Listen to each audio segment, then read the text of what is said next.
a singularidade de nosso Senhor Jesus. Jesus, sua singularidade. Ele é ímpar mesmo, viu? Ele é ímpar. É só Jesus. E a importância de frisar essa premissa é porque as pessoas não entendem. Não entendem. E por não entender, a gente tem que ensinar e mostrar, que seja as crianças, que sejam os adultos, né? As crianças são até mais crédulas. São fáceis, só que elas creem em tudo, né? São crédulas. Mas os adultos já estão arraigados com tanta coisa na cabeça que para tirar é complicado. Mas temos que ensinar. A palavra tem poder para isso. Ela é uma dinamite de explodir coisas que têm que ser removidas. Então, é o poder de Deus para a salvação de todo aquele que crê, o Evangelho. E essa é a palavra mesmo, dinamite. Bem, mas vamos lembrar que Jesus é singular. Na sua singularidade, foi apresentado pelo apóstolo São Pedro quando reapresentava a ala judaica. Os irmãos sabem que o Evangelho foi apresentado aos judeus e foi rejeitado. Veio para o que era seu e os seus não o receberam. Lembra? João 1:12, verso 11 e o 12 diz que os que receberam foram altamente beneficiados. Mas Jesus falou para os judeus quando iniciou seu ministério, selecionou 12 homens judeus, depois 70, ele trabalhou com os judeus, mas ele foi rejeitado, e finalmente foi crucificado, foi traído, foi escanteado, foi aclamado, fora com ele, e dando boas-vindas a Barrabás para ser liberto naquela oportunidade. Então Jesus foi rejeitado. Antes ele havia até chorado sobre Jerusalém, pelo que estava para acontecer com Jerusalém, vendo de longe e vendo o futuro. Jerusalém, Jerusalém. Ele estava vendo o futuro de Jerusalém. Mas o certo é que ele foi rejeitado e o mataram, ficaram o matando. Bem, mas Jesus então não foi vencido. Deus não foi decepcionado. Deus não foi vencido. O mal não venceu, pois Jesus ressuscitou dos mortos ao terceiro dia. E quando ele reaparece aos discípulos, dá provas incontestáveis de que é ele mesmo. Esteve com eles por 40 dias. Depois desses 40 dias, ele subiu ao céu. E então, subindo ao céu, 10 dias depois, ele envia o Espírito Santo, sobre o qual falamos em Joel 2, o Pentecostes, que era uma data histórica, e que houve um cumprimento parcial das profecias ali. Parcial porque teve uma parte e ficou outra para depois. Hoje de manhã a gente tocou um pouco sobre isso lá na EBD, depois da exposição do Além do Véu.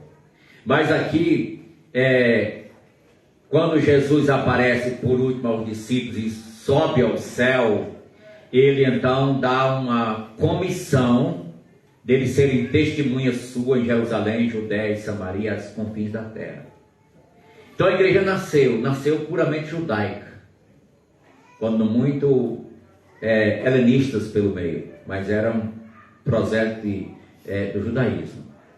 E a igreja nasceu aí. Agora Jesus é reapresentado aos judeus.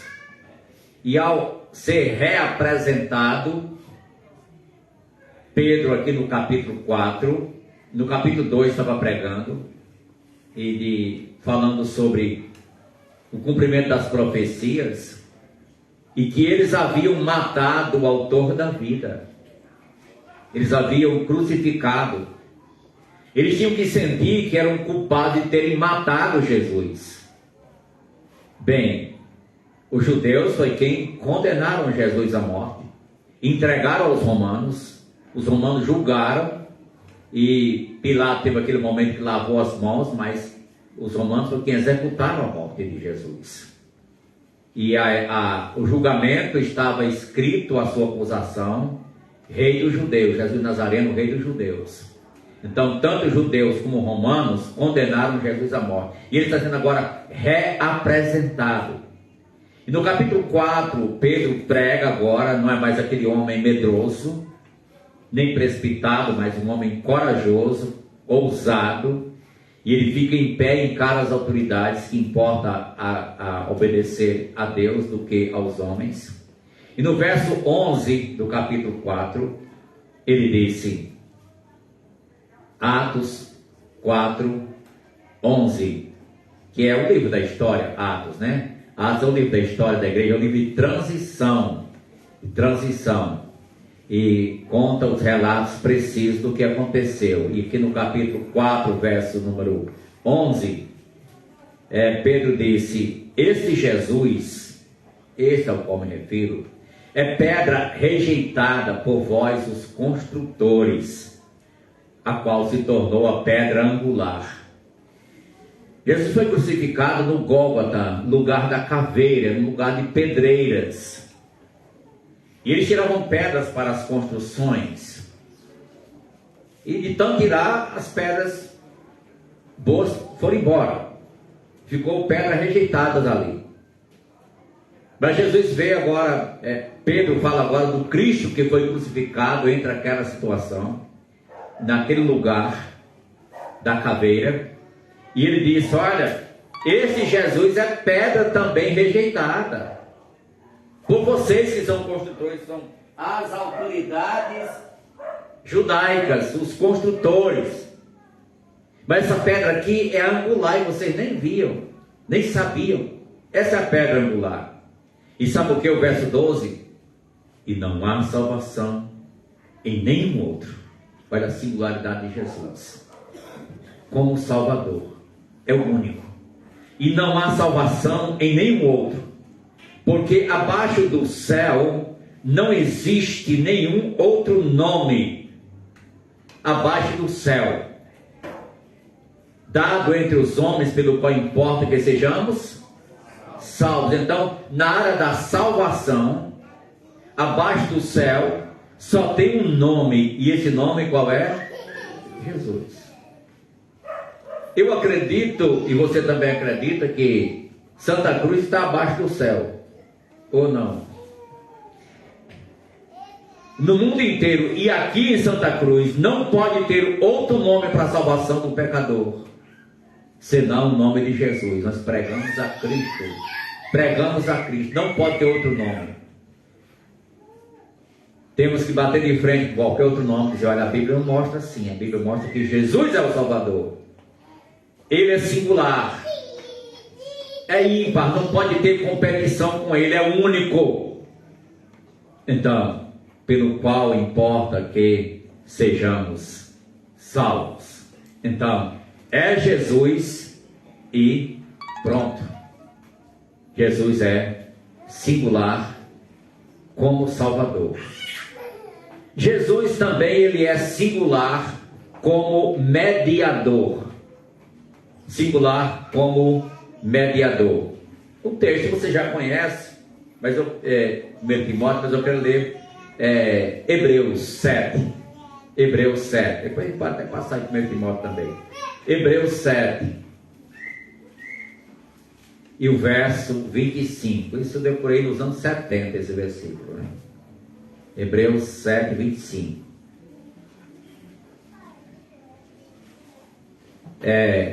Quando você decora uma coisa, irmãos, é para a vida toda, sabia disso? Oswaldo, vamos voltar a retomar normal a partir de domingo. Estamos com uma maratona, um desafio de decorar o Salmo 119. Está em progresso, né? Está em progresso. Vamos reatar e começar a reapresentar lá no Data Show.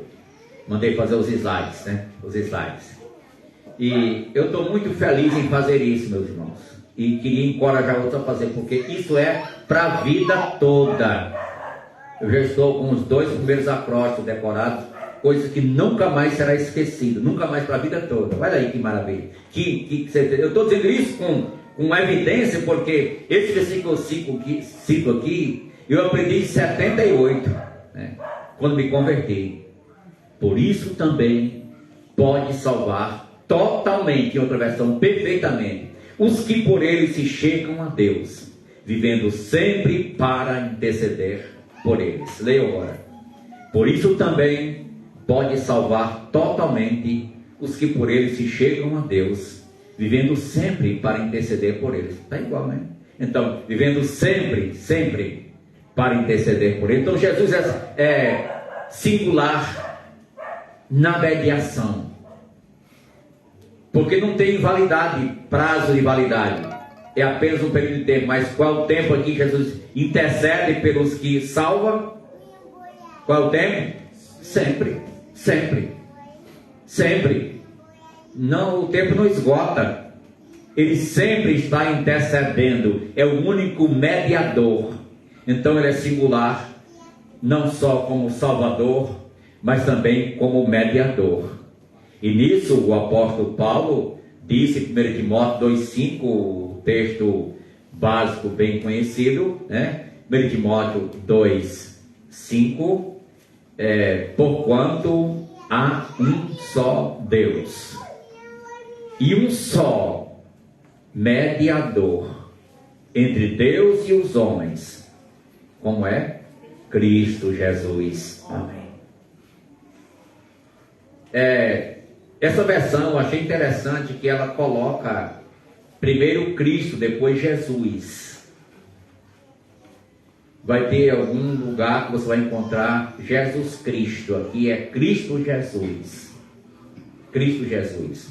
Porque aponta para a divindade, que é a origem grega.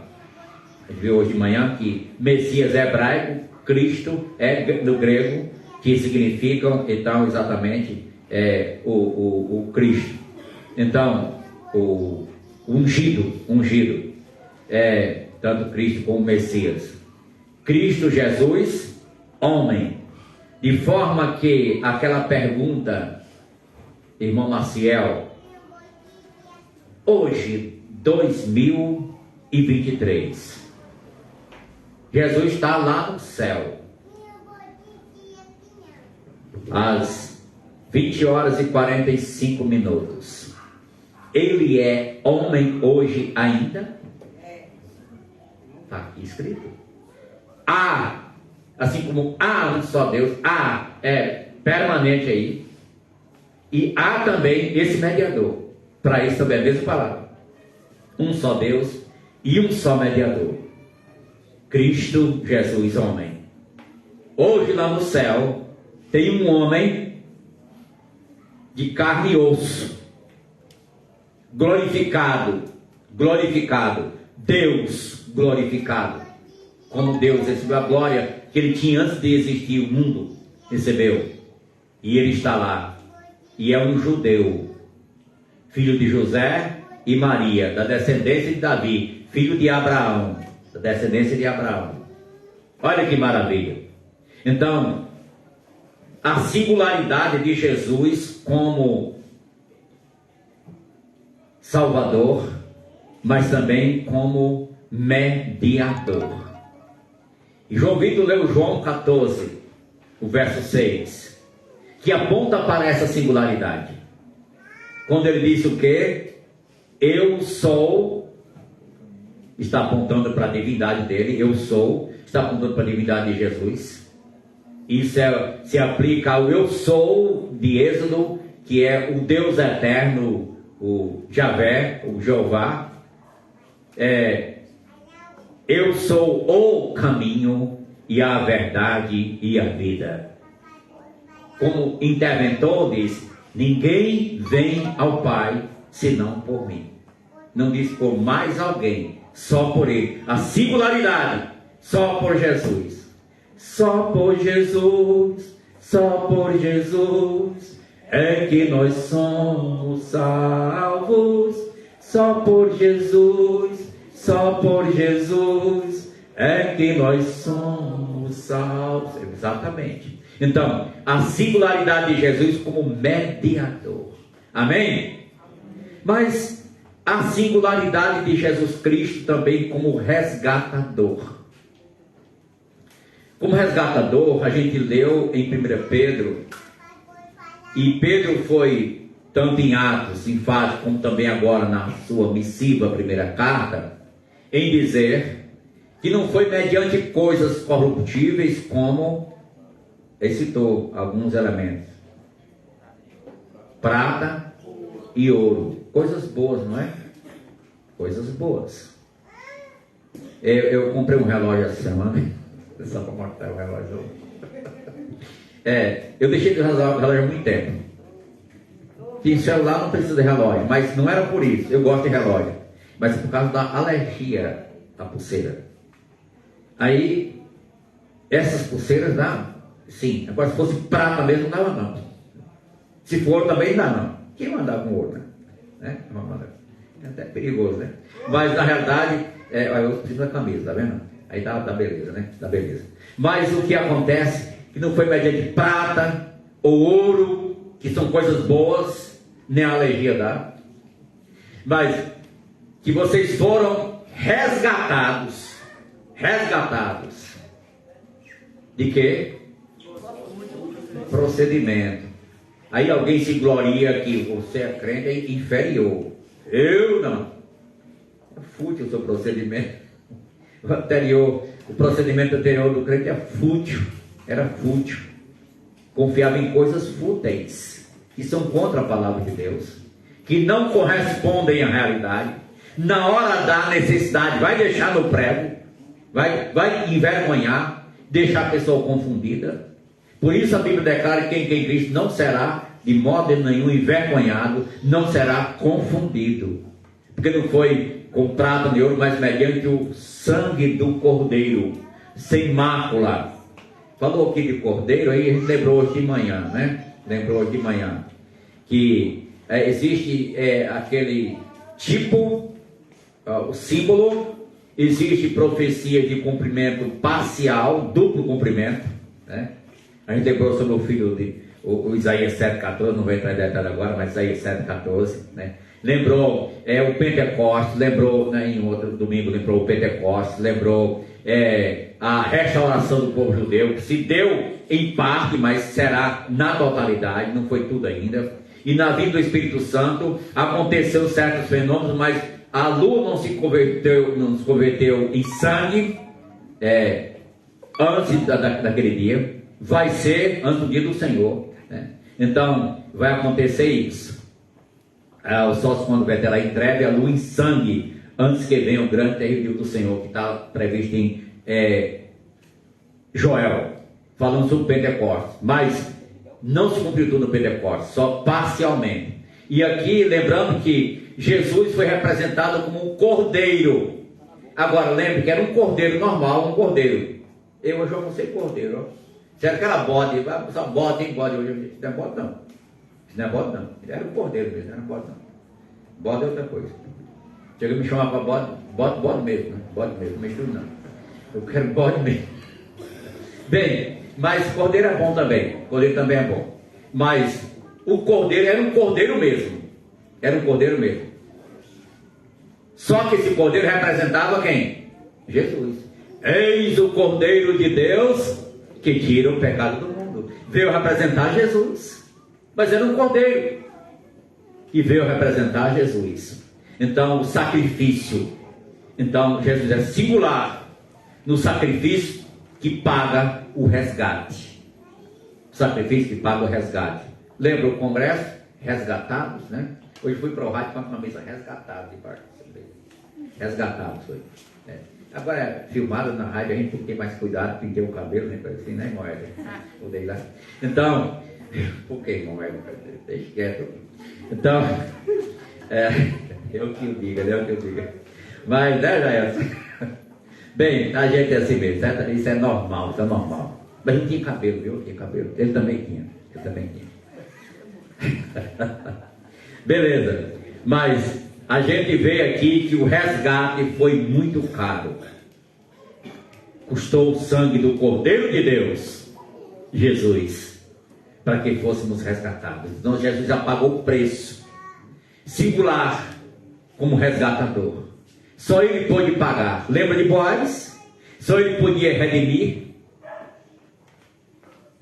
Ruth, só ele podia redimir. Está lá Noemi com a família lá, Ruth, e casou com ela. Jesus resgatou sua igreja e casa com ela. A igreja é o que de Cristo? É a noiva de Cristo. Amém, irmãos? A igreja é a noiva de Cristo. E ele vem buscar a igreja. Irmã Lucimar? Quando é? No arrebatamento. Hoje cantamos pela manhã. Como foi para o céu, Jesus Cristo há de vir. Mas esse hino é sobre o milênio. Mas esse hino fala do arrebatamento da igreja também, que antecede o milênio. E Jesus vem buscar, resgatar a sua propriedade. Efésios 1,13. Você sabe de qual é? Em quem também vós, depois que ouvistes a palavra da verdade, o evangelho da vossa salvação, tendo nele também crido, fostes selados, carimbados aí, com o Espírito Santo da promessa. Aí, verso 14: o qual é o penhor da vossa herança, até o resgate da sua propriedade, louvor de sua glória. E a propriedade de Deus é exatamente a igreja que ele vem buscar. Já pagou o preço de buscar a sua noiva para o casamento. E o pagamento foi singular. Só Jesus poderia pagar. Só ele tinha riqueza que podia pagar, que vale mais que ouro que prata. Só ele tinha o poder de fazer, porque ele tinha o poder da ressurreição, e ressurgiu, e ele está vivo. Então, Jesus é singular como resgatador. Amém? Agora, você sabe que toda questão, toda dificuldade é área prática. As pessoas sabem a doutrina e sabem que isso é verdade, que só há um Deus. Você pega qualquer pessoa que é em Santa Cruz e pergunta: quantos deuses há? Claro, só tem um Deus, só um Deus, né? Pois é, porque não pratica isso, né? Porque não pratica isso. Ao Senhor teu Deus adorarás, e só a Ele darás culto. Pois é, esse Deus diz isso. Pois é. Não é aquela para ti, carro, não é para você. Não parais para ti ídolos, imagens de escultura, ídolos. Salmo 115: não a nós, Senhor, não a nós, mas ao teu nome da glória. Aí segue falando sobre isso. Agora, sabe qual é o perigo hoje? É do povo que se diz evangélico idolatrar qualquer outra coisa e ou pessoa e colocar no lugar de Jesus. Os que estão adorando uma coisa palpável, de gesso, ferro, concreto ou barro, qualquer outra coisa assim, qualquer outro metal, fazem por ignorância. Por ignorância. Precisa da misericórdia de Deus. Quando o evangelho toca essas pessoas começam a cair a ficha e recuar um pouquinho, ficar até com vergonha daquilo. Aconteceu comigo. Aconteceu sim. Eu fui para uma procissão com meus primos para agradá-los na Cidade Alta, e eu estava lendo o Novo Testamento, e eu fiquei: peraí, aqui diz uma coisa, eu vou para isso. Aí, mas fui só para agradar meus primos. Quando encontrava alguém que parecia um crente, eu me escondia. Eu não era crente, mas com vergonha já. Deus toca em você ficar com vergonha das coisas erradas e voltasse para a palavra, que Deus tocou a mim. A gente vai cantar um hino no final aqui que fala sobre isso. Então você cai a ficha se tem a ver com você. Então Jesus, como resgatador, ele é singular. Aí nessa parte resgatador, Deus, quando resgatou Israel, ficou lembrando: olha, cuidado, ouve Israel, o Senhor nosso Deus é o único Senhor. O Shema, que foi dito aqui por Olavo, essa parte está falando da singularidade de Deus. Não volte para outro, porque ele é o único resgatador. Então, e reiteradas vezes, quando fala que Deus chama a atenção de Israel, manda lembrar que te tirei da terra do Egito, da casa da servidão. Então, Deus falando conosco, não é para dar para lembrar quem você era. Você andava nas trevas, andava na idolatria, andava nas coisas fúteis, andava nas coisas que não faziam sentido. Você foi chamado para a realidade, centralizando no caminho único, no Salvador singular, no mediador singular e único. Dê louvor a Ele, dedica a tua vida para Ele, faça valer isso. Você conhece e muitos outros não conhecem. Você precisa mostrar isso na sua vida. Amém? Meus irmãos, a questão é prática, não é? É prática. É prática. E como fazer isso? Então, transferindo a nossa, admitindo primeiro e transferindo a nossa confiança. Como disse o Alain de Bel hoje de manhã, tem que admitir que é pecador. Mas a pessoa não quer admitir. Admite que os outros são, mas que a si mesmo, para si mesmo, é mais difícil. Todo mundo diz, o mundo está ruim mesmo, as pessoas estão más. E você? O que está fazendo? Qualquer pecado tira de prumo do céu. Qualquer pecado, não importa se é grande ou pequeno. Esse é o problema. Qualquer pecado impede de entrar no céu. Uma pessoa perguntou, olha, se alguém fuma, alguém fumava, e essa pessoa, aí o pastor disse, não acredito não. Espera aqui, meu irmão. Espera aqui. Não estou aqui defendendo que a pessoa fuma, não. Que o crente tem que ser esclarecido, e se fuma, deixar de fumar, que é um bubu aí passageiro que deve jogar fora. Mas houve tempo que as pessoas não eram esclarecidas sobre isso suficientemente. Que tal você tem coragem de dizer que Charles Spurgeon, o príncipe dos pregadores da Inglaterra, não era um crente? Ele fumava charuto, e agora? Ele fumava charuto. Um pregador que ganhou milhares de pessoas para Jesus, ele fumava charuto. Até um dia em que ele viu que isso estava incomodando. Ele começou a entender, não, realmente não faz sentido para mim. Botaram o tipo de um charuto Spurgeon. Ele disse, olha, isso é um mau testemunho para mim. Então ele abandonou. Não é pelo que a pessoa faz em si, eu digo assim, porque alguém disse, e se a pessoa fumou e morreu? Espera aqui, quem disse que fumo leva para o céu? Ou que apenas deixar fumar leva para o céu? Tem muita gente que não fuma e vai para o inferno, entende? Tem muita gente que não fuma e vai fumar lá. Vai fumar lá. Pior é isso, né? Então, o pecado é que leva para o inferno. O pecado sim leva para o inferno. Seja ele grande ou pequeno, qualquer pecado. Qualquer. Tudo é igual.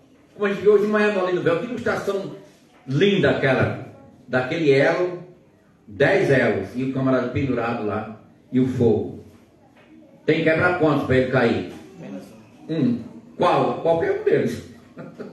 Não tem um maior que outro. Tudo é igual. Qualquer um deles. Quebrou, queimou. Graças a Deus, Jesus pagou os teus pecados, amém? Respira, isso é um batista que crê na palavra, uma crença bíblica, transferiu confiança para Jesus. É só ele, pronto. Não é o que eu faço. Não é esse legalismo, é o que eu faço. Agora, porque eu sou, eu vou viver para ele, para a glória dele, a minha vida toda. E deve ser assim, amém? Não é assim, irmão? Porque eu sou, vou viver para ele agora. Vou agradar ele agora, eu amo a ele, ele me ama, vamos ter harmonia e paz, viver juntos. Amém? Amém. É isso aí mesmo. Pois bem, mas isso começa com um admitir e decidir. Não é verdade? A pessoa tem que um dia cair a ficha. Um dia que eu cheguei numa igreja, que eu ouvi pela primeira vez o evangelho, numa igreja, eu já tinha ouvido em outros lugares, assim, pela rua, mas numa igreja que eu entrei, foi a primeira vez que eu entrei, quando eu ouvi uma mensagem, João 14,6, Jesus é o caminho, a verdade. Eu trouxe água para vocês, viu? Então você traz para mim. Ele não está trocando não, estou só aqui. Jesus é o caminho, a verdade e a vida. Então essa mensagem estava sendo pregada. E quando terminou a mensagem, pastor Benjamin nunca tinha visto. Nunca tinha visto um americano pregar, falar. E ele falou todo meio enrolado ainda, que fazia pouco tempo estava no Brasil, que não é uma religião, Não é a lei de Lutero. É a graça de Deus em Jesus, a verdade libertadora. E eu, lá atrás, no penúltimo banco, disse, é isso que eu preciso. Isso que eu procuro. Obrigado, meu irmão. Você vai fazer o casamento. Tem que aceitar primeiro. Obrigado. Então, eu disse, é isso que eu preciso. E lá atrás, quando pediu para fazer um sinal, eu levantei, fiquei em pé e levantei. E ele, graças a Deus, graças a Deus. Aí mais 3 ou 4 fez lição e descobri depois que eram amigos meus, estavam fazendo um curso de reparador de rádio e eles estavam falando comigo. Ele estava lá e decidiu também, já pensou. Depois descobri que eram meus primos da igreja, meus primos que cantavam lá.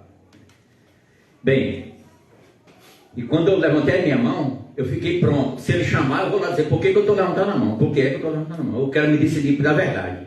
Mas não chamou não, não precisou não dizer nada não. Só chamou para orar. E um rapaz orou comigo lá, mas foi bom, foi bom. Mas você hoje, a sua decisão é importante para Jesus. Porque Ele é singular como Salvador. Ele é singular como mediador. Ele é singular como resgatador. Mas sabe o que? Ele é singular como Senhor. E um dia, todo joelho há de se dobrar dos que estão no céu, na terra e debaixo da terra. E toda língua haverá de confessar que Jesus Cristo é Senhor. Para quê? Para a glória de Deus Pai. É isso mesmo. Quando perguntaram o que fazer para ser salvo, qual foi a resposta? Crê no Senhor Jesus, esse singular Senhor. Falando de Jesus como Senhor Salvador. Crê no Senhor Jesus e serás salvo, tu e tua casa. Essa é a definição para a gente de como ser salvo. Por crer em Jesus. Crer em Jesus é transferir toda a confiança de nós, de qualquer coisa e ou pessoa para Ele. Amém? Estou feliz em ver Júnior aqui. Ninguém apresentou ele, né? Júnior, amém? Deus abençoe, meu irmão. Seja bem-vindo. Ela sempre está aqui e trouxe o marido hoje para marcar a presença, né? Valeu. Beleza. Olha, a gente vai orar nesse momento. Agradecemos, Senhor, em nome de Jesus, porque o Senhor é singular. Na tua perfeição como Salvador, só és esse Salvador. Como mediador, igualmente, não precisa de ninguém mais. És o único. Como resgatador, pagaste o preço que ninguém podia pagar. E como Senhor, toda a terra haverá de se dobrar diante de ti. E feliz aqueles que já se dobram hoje, confessando o teu nome. Muito obrigado, Senhor. Toca os corações dos nossos visitantes, ou os que estão no sistema online, ou que ouvirão isso depois. Que possa aproveitar em tempo hábil, se dobrar a ti. Amém.